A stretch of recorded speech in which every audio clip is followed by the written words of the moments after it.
Hello everyone, नमस्कार। फिर से शुरू करते हैं ईवीएस का लेसन। ये लेसन 13 होगा। ये 13 वीडियो है एनवायरमेंट साइंस का। पर्यावरण और पारिस्थितिकी हमारा विषय है जिसे हम कंटिन्यू कर रहे हैं। इस वीडियो में भी बहुत ही महत्वपूर्ण या कहें टॉप सेलेक्टेड क्वेश्चंस जो शायद आपको कहीं नहीं मिलेंगे, उनका कलेक्शन मैंने यहाँ रखा है। आप निश्चित तौर पे इसको देखेंगे तो आपकी प्रिपरेशन में बहुत ज़्यादा हेल्प मिलने वाली है इस वीडियो से। चलिए शुरू करते हैं बिना डिले किए। तो यहाँ पे देखेंगे सबसे पहला क्वेश्चन जो है, तरण ताल स्विमिंग पूल में देर तक तैरते रहने से मनुष्य की त्वचा किस वजह से जल जाती है। आई थिंक आप सभी ने स्विमिंग पूल का मज़ा लिया होगा। मैं कुछ तस्वीरें आपको दिखाता हूँ। ये देखिए बच्चे कितना मज़ा कर रहे हैं स्विमिंग पूल में। आई होप आप सभी ने, अब गर्मी का मौसम है तो स्विमिंग पूल का मज़ा लेना स्वाभाविक है। आप सभी जाइए, एंजॉय करिए। लेकिन ज़्यादा देर तक जब उसमें तैरते हैं तो आपने नोटिस किया होगा कि हमारी जो स्किन है वो झुलस जाती है, वो थोड़ा सा बर्न हो जाती है, सन बर्न हो जाता है। तो उसकी वजह क्या है? उसकी वजह इसमें से कोई एक है और वो है क्लोरीन। क्लोरीन उसमें होता है, उसको प्योरीफाई करने के लिए बाद में क्लोरीन डाला जाता है। तो वो जो क्लोरीन की मात्रा पानी में रहती है वो हमारी स्किन को बर्न करती है। तो ये आप याद रखिए, इंपॉर्टेंट क्वेश्चन है। विश्व का पहला देश है जिसने ग्लोबल वार्मिंग के प्रतिकरण के लिए कार्बन टैक्स लगाने का प्रस्ताव रखा। तो ये भी एक बहुत ही महत्वपूर्ण और करंट का क्वेश्चन हो सकता है कि जो ग्लोबल वार्मिंग है, जो वैश्विक तापमान, जो विश्व का तापमान बढ़ रहा है, उसके लिए जो देश जिम्मेदार है उनके ऊपर कार्बन टैक्स लगाया जाए, ऐसा एक प्रपोजल रखा गया था उस देश के द्वारा। वो देश कौन सा है? वो देश है न्यूजीलैंड। ब्लू बेबी सिंड्रोम जल में किसकी अधिकता से फैलता है? ब्लू बेबी सिंड्रोम क्या है, मैं थोड़ा सा आपको दिखाता हूँ। ये एक डिजीज़ है जो बच्चों में हो जाती है और उसकी वजह क्या है वो भी आपको जानना चाहिए। अभी देखिए यहाँ पे इन्होंने सिम्टम दे रखा हुआ है। जनरली इसमें होता क्या है कि बच्चे की स्किन जो है हल्की सी ब्लू पड़ जाती है।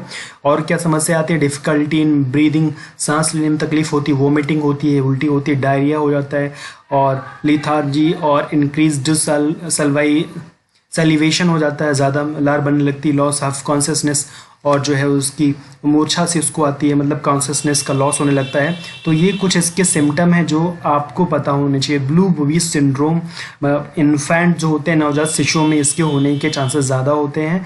और इसमें सामान्य रूप से जो बेबी की स्किन हल्की सी ब्लूइश हो जाती है और ये जल में नाइट्रेट की अधिकता से होता है। ये पहले के वीडियोस में भी ये क्वेश्चन मैंने रखा था। नाइट्रेट जब होगा जल में तो ब्लू बेबी सिंड्रोम होगा, जो कभी कभी डेथ का रीज़न भी बन जाता है। कभी कभी इससे बच्चों की मृत्यु तक हो जाती है। तो ये नाइट्रेट इसकी वजह है।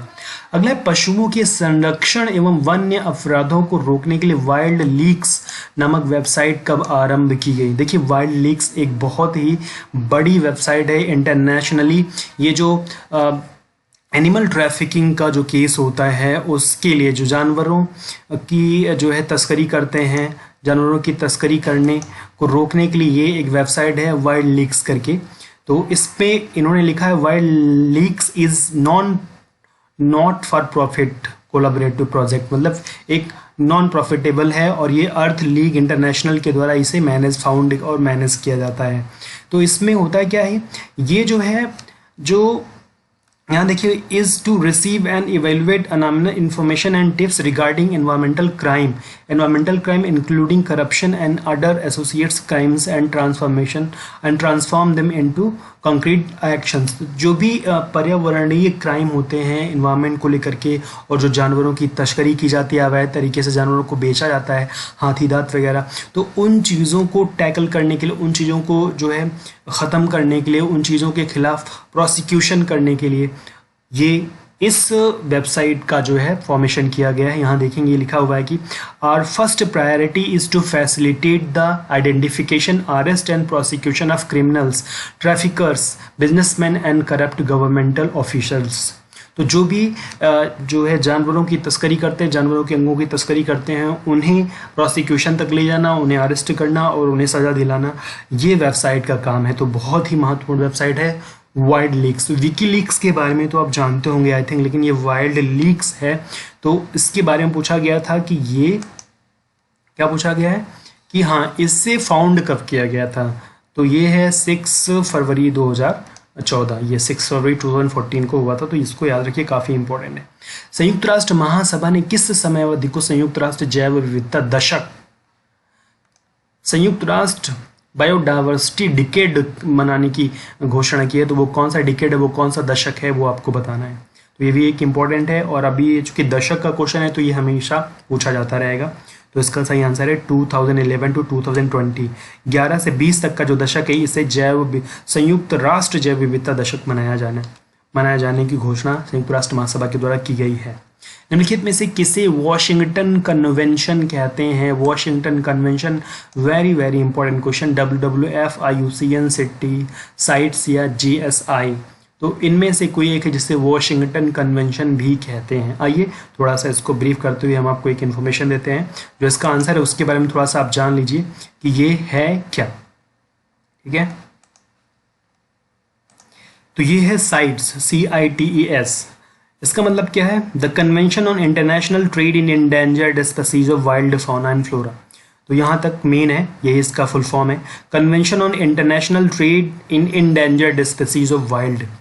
तो जो इंडेंजर्ड स्पीसीज हैं, जो संकटग्रस्त प्रजातियां हैं, उनका जो अंतर्राष्ट्रीय व्यापार है उसको रोकने के लिए ये साइट्स का जो है फाउंडेशन रखा गया, और ये 1937 में 1973 में इसे साइन किया गया है ना। तो ये याद रखना है, और इसे यहाँ आगे लिखेंगे तो यहाँ लिखा हुआ है, यहीं पे ये लिखा है वॉशिंगटन कन्वेंशन। वॉशिंगटन कन्वेंशन भी इसे कहा जाता है। तो ये भी एक बहुत ही महत्वपूर्ण, इसका फुल फॉर्म याद रखिए साइट्स का, और ये भी जो है एनवायरनमेंट के लिए, वाइल्ड लाइफ के लिए काम करने वाली एक कन्वेंशन है, जो इंटरनेशनल कन्वेंशन है, जो इंडेंजर्ड जिसको कहते हैं संकटग्रस्त, संकटकालीन प्रजातियों के व्यापार पे रोक लगाने के लिए कन्वेंशन किया गया है। ये है साइट्स। ठीक है, तो इसका आंसर आपको मिल गया होगा। ये क्या है? इसका आंसर है वॉशिंगटन कन्वेंशन के नाम से साइट्स को जाना जाता है। तो ये इसका आंसर है। भारत में कितने जैव मंडल आरक्षित क्षेत्र हैं? बायोस्फीयर रिजर्व की बात कर रहा है। बायोस्फीयर रिजर्व जो है ये हैं कितने? 18 है, 18 है। क्षेत्रफल की दृष्टि से सबसे बड़ा जैव मंडल कौन सा है? क्षेत्रफल की दृष्टि से एरिया वाइज सबसे बड़ा कौन सा है? तो इसका आंसर आप याद रखिए, स्टैटिक क्वेश्चन है, बहुत बार पूछा जा सकता है। तो ये जो है सबसे बड़ा पूछा गया है, सबसे बड़ा कौन सा है? तो इसका आंसर है मन्नार की खाड़ी, जो तमिलनाडु में है। ये आपका जो जैव मंडल आरक्षित क्षेत्र है, बायोस्फीयर रिजर्व मन्नार की खाड़ी वाला, ये सबसे बड़ा है।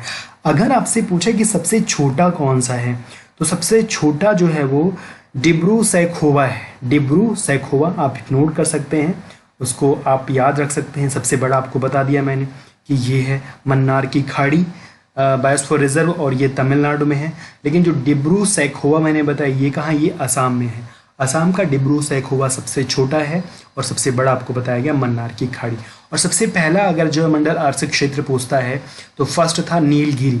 नीलगिरी 1986 में, ये जो तमिलनाडु, केरल, कर्नाटक 3 राज्यों में फैला हुआ है, ये बनाया गया था 1986 में। सबसे पहला नीलगिरी जैव मंडल आरक्षित क्षेत्र तमिलनाडु, केरल, कर्नाटक 3 राज्यों में फैला हुआ है। ठीक है, तो ये इतनी इन्फॉर्मेशन आप इसके लिए याद रख सकते हैं। आगे भारत में वन्य जीव अधिनियम कब पारित किया गया? ये तो आप आई थिंक आपको सबको पता ही होगा, कई बार पूछा गया, कई बार बताया गया। तो 1972 है ये। भारतीय वन्य जीव बोर्ड का अध्यक्ष कौन होता है? तो ये तो बहुत इंपॉर्टेंट क्वेश्चन है, पूछा जा सकता है, पूछा जाता भी है। तो जो भारतीय वन्य जीव बोर्ड है, ये इसका जो है अध्यक्ष कौन होता है? तो इसका अध्यक्ष होता है प्रधानमंत्री को, इसका अध्यक्ष बनाया जाता है। वन्य अपराध निरोधक ब्यूरो का गठन कब किया गया? वन्य अपराध निरोधक जो ब्यूरो है, इसका गठन कब किया गया है, ये आपको बताना है। काफ़ी महत्वपूर्ण है और ये क्वेश्चन पूछा जा सकता है। तो आप इसका आंसर टिक कर लीजिए। तो इसका आंसर जो है जून 2007। जी हाँ, जून 2007 में ये हुआ था। और मैं बता दूं इसके बारे में कि जो वन्य अपराध निरोध ब्यूरो है, इसका गठन वन्य जीव निरोधक एक्ट 1972 के तहत ही किया गया था। और इसके ज़रिए, यानी कि जो आपका वन्य अपराध निरोधक ब्यूरो है, इसके ज़रिए जो वन्य अपराध होते हैं उसको ख़त्म करने के लिए, उसको शॉर्ट करने के लिए ये बनाया गया है। और इसका अगर कार्यालय पूछता है कि क्षेत्रीय कार्यालय जो है, प्रधान कार्यालय कहाँ है, तो उसका प्रधान कार्यालय दिल्ली में है, तो दिल्ली में इसका मुख्यालय दिल्ली में है। दिल्ली याद रखिएगा। अगर आपसे पूछता है कि ये वन्य अपराध निरोधक ब्यूरो का मुख्यालय कहाँ है, तो ये दिल्ली बताना है। और ये शुरू कब से हुआ, तो 2008 से ये चल रहा है। इसके अंतर्गत वन विभाग और जो है पुलिस को और सीमा विभाग को शामिल किया गया है। इसके ज़रिए ये वन्य अपराध को रोकने का प्रयास करते हैं। भारत के सबसे पुराने राष्ट्रीय उद्यान जिसे जिम कॉर्बेट पार्क कहते हैं, इसकी स्थापना कब की गई, तो ये तो बहुत इंपॉर्टेंट क्वेश्चन है, इसको आपको जानना चाहिए। इसके बारे में थोड़ी सी और इन्फॉर्मेशन मैं देता हूँ। देखिए, ये है आपका जिम कॉर्बेट राष्ट्रीय उद्यान, ठीक है। बाघ के लिए खास करके ये संरक्षित किया गया है। और ये कहाँ है, रामनगर, नैनीताल, उत्तराखंड, ठीक है। तो रामनगर शहर है, नैनीताल ज़िले उत्तराखंड में ये है। और 1936 में से स्थापित किया गया था, जो आपसे पूछा गया है। और यहाँ पे थोड़ा दिया गया है कि लुप्तप्राय बाघ की रक्षा के लिए हैली नेशनल पार्क के रूप में स्थापित किया गया था। उस टाइम पे से हैली नेशनल पार्क कहा गया था, ये ध्यान दीजिएगा। ये भी पूछा जा सकता है कि जिम कॉर्बेट नेशनल पार्क का पुराना नाम क्या है, तो हैली नेशनल पार्क। यह उत्तराखंड के नैनीताल जिले के रामनगर के पास स्थित है। इसका नाम जिम कॉर्बेट नाम रखा गया था, ठीक है। और ये जिम कॉर्बेट एक शिकारी थे जिन्होंने बहुत महत्वपूर्ण भूमिका निभाई थी इस जो है कॉर्बेट इस पार्क की स्थापना में। तो ये आपको कुछ पता होना चाहिए। तो ये मैंने आपको यहाँ दिखाया। तो आंसर आई थिंक आपको मिल गया होगा। क्या है ये, 1936। सर्वाधिक राष्ट्रीय उद्यान किस प्रांत में है, ये तो बहुत बार पूछा जाने वाला क्वेश्चन है, बट इम्पॉर्टेंट है। आई थिंक आप इसको जानते होंगे। इसका आंसर है मध्य प्रदेश। यहाँ पे 9 नेशनल पार्क। अगर आपसे पूछता है कितने नेशनल पार्क है, तो 9 नेशनल पार्क हैं, 9 राष्ट्रीय उद्यान हैं मध्य प्रदेश में, जो सर्वाधिक हैं।